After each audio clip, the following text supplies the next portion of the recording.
नमस्कार साथियों, मैं हूं आपका दोस्त भानु भार्गव और आप देख रहे हैं जीके विद भानु चैनल। साथियों, आज के वीडियो में हम देखेंगे प्रशासकीय आधार पर स्थानांतरण। तो साथियों, जो प्रशासनिक स्थानांतरण होते हैं वो किस प्रकार से, किस नियम के आधार पर होते हैं, कौन से शिक्षक इस क्राइटेरिया के अंतर्गत आ सकते हैं। जैसा कि विगत वर्ष यह जो पॉलिसी आई थी तो उसमें स्पष्ट कर दिया गया था कि इस बार जो चुनाव होना है, विधानसभा चुनाव और उसके बाद लोकसभा, और इन दोनों चुनाव के बाद अगली वर्ष जो स्थानांतरण पॉलिसी आएगी उसमें समस्त रूल्स फॉलो किए जाएंगे।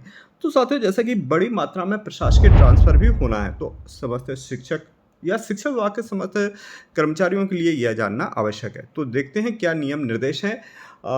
जैसा कि हम देख रहे हैं 3.3 कंडिका में इसका प्रावधान दिया गया है। साथियों, देखते हैं पहला नियम क्या कहता है। प्रशासनिक आधार पर स्थानांतरण के अंतर्गत मुख्य रूप से शिक्षक विहीन तथा शिक्षकों की कमी वाली शालाओं में रिक्त पदों की पूर्ति, प्रतिनियुक्ति से वापसी, न्यायालयीन निर्णय के अनुपालन, गंभीर शिकायत अथवा शिकायत के दोष में सिद्ध पाए जाने के दृष्टिगत गंभीर अनुशासनहीनता की स्थिति में संस्था शाला प्रमुख द्वारा की गई अनुशंसा तथा प्रशासनिक आधार पर स्थानांतरण किए जाते हैं।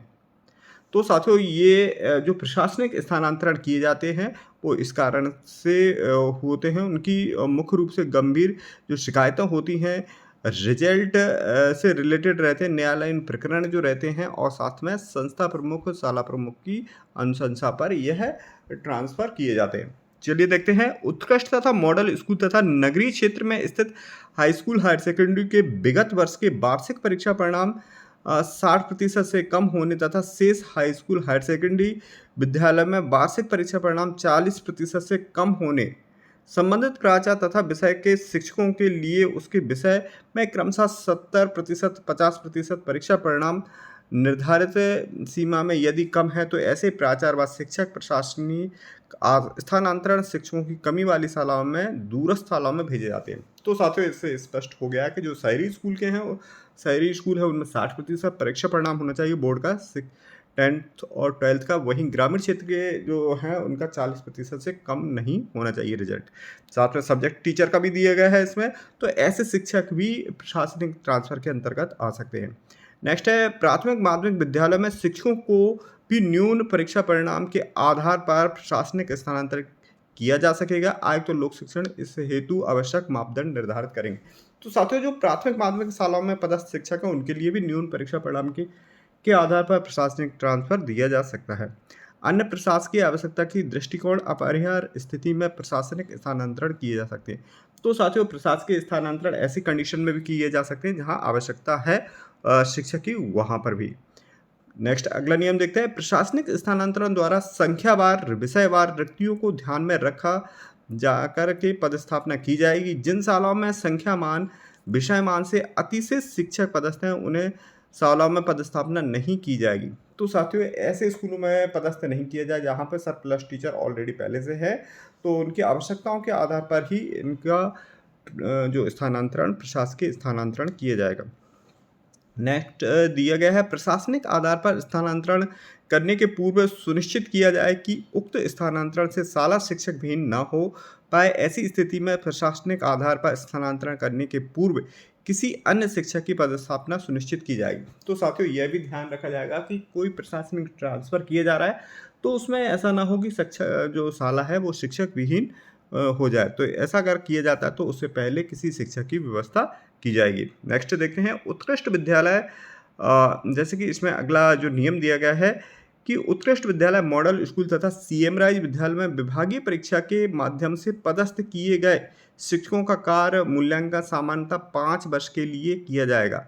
मूल्यांकन में अपेक्षित परिणाम प्राप्त न होने पर उन्हें ग्रामीण क्षेत्रों में शिक्षकों की कमी वाले विद्यालय में स्थानांतरित किया जाएगा, किंतु 5 वर्ष के पूर्व भी प्राचार्य की अनुशंसा पर अपेक्षित परीक्षा परिणाम प्राप्त न होने से उन्हें स्थानांतरित किया जा सकता है। तो साथियों, जो विशिष्ट विद्यालय, चाहे उत्कृष्ट मॉडल, सीएम राइज स्कूल, इनमें 5 वर्ष के लिए तो जो शिक्षक भेजे गए हैं, लेकिन उससे पहले भी उन्हें अन्य आवश्यकता वाली शालाओं में स्थानांतरित किया जा सकता है प्राचार्य की अनुशंसा पर, जहां पर परीक्षा परिणाम न्यून रहा है। और 5 वर्ष के बाद उन्हें, जैसे 5 वर्ष होता है तो अन्य शाला में प्रशासकीय आधार पर उनका स्थानांतरण हो जाएगा। नेक्स्ट देखते हैं, कार्य सुविधा की दृष्टि से प्रशासनिक आधार पर उत्कृष्ट विद्यालय, मॉडल स्कूल तथा सीएम राइज विद्यालय में कार्यरत प्राचार्य शिक्षकों का आपसी स्थानांतरण संबंधित विद्यालय में के अंतर्गत किया जा सकता है। तो साथियों ये जो विशिष्ट विद्यालय उनके जो शिक्षक हैं, प्राचार्य हैं, वो आपस में म्यूचुअल ट्रांसफ़र भी करवा सकते हैं और म्यूचुअल ट्रांसफ़र प्रशासकीय आधार पर भी हो सकता है।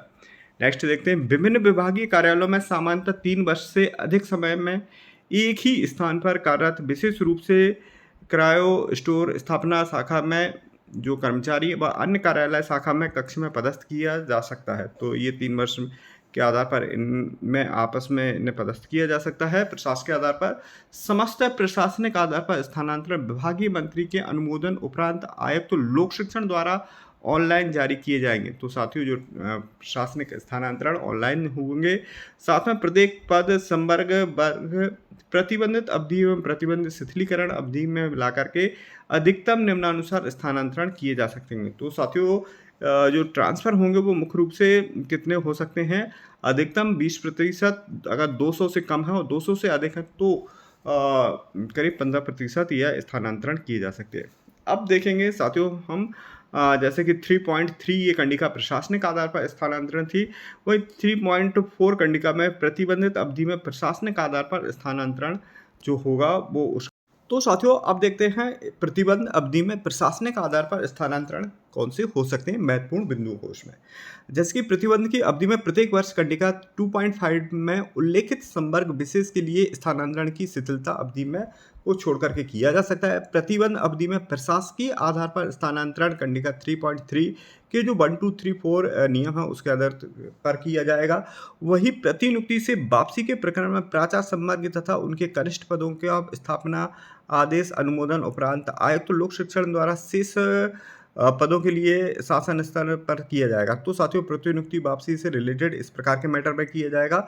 वहीं हम देखते हैं प्रतिबंध अवधि में प्रथम श्रेणी अधिकारी के प्रकरण में सामान्यतः माननीय मुख्यमंत्री जी के अनुमोदन उपरांत स्थानांतरण आदेश जारी किए जाएंगे। साथियों यहाँ पर हम बता दे रहे हैं प्रतिबंधित अवधि ऐसी अवधि होती है कि जैसे कि किसी बीच में आवश्यकता पड़ने पर ऐसे प्रशासनिक स्थानांतरण किए जाएंगे जब ट्रांसफर पॉलिसी समाप्त हो जाती है। तो इस प्रकार के प्रशासकीय स्थानांतरण स्वैच्छिक स्थानांतरण भी आवश्यकता के आधार पर किए जा सकते हैं, जैसे कि 20 सत्र में या जो ट्रांसफर पॉलिसी नहीं है या कोई चुनावी वर्ष है या अन्य जो भी है तो उस स्थिति में कि यह नियम निर्देश हैं। वहीं देखते हैं संकुल अंतर्गत शाला विहीन होने पर संख्या विषयमान शिक्षकों के अत्यंत कमी होने तथा अन्य अपरिहार्य परिस्थिति को दृष्टिगत रखते हुए विशेष के लिए अथवा सत्र के निश्चित समयावधि में संकुल अंतर्गत पदस्थ शिक्षक की एक शाला में से दूसरे शाला में निम्न तालिकानुसार व्यवस्था की जा सकती है। तो साथियों इस प्रकार से यह व्यवस्था की जा सकती है और इस आधार पर साथ में उपरोक्त शिक्षकों की शैक्षणिक व्यवस्था आवश्यकतापूर्ण कालिक तथा अंशकालिक के रूप से सत्रांत तक के लिए की जा सकती है। सत्र की समाप्ति पर स्वतः निष्प्रभावी भी हो जाती है इस प्रकार के ट्रांसफर। तो साथियों इसी प्रकार की अपडेटेड जानकारी के साथ मिलते हैं कल एक नए वीडियो के साथ। तब तक के लिए जय हिंद, जय भारत, जय मध्य प्रदेश।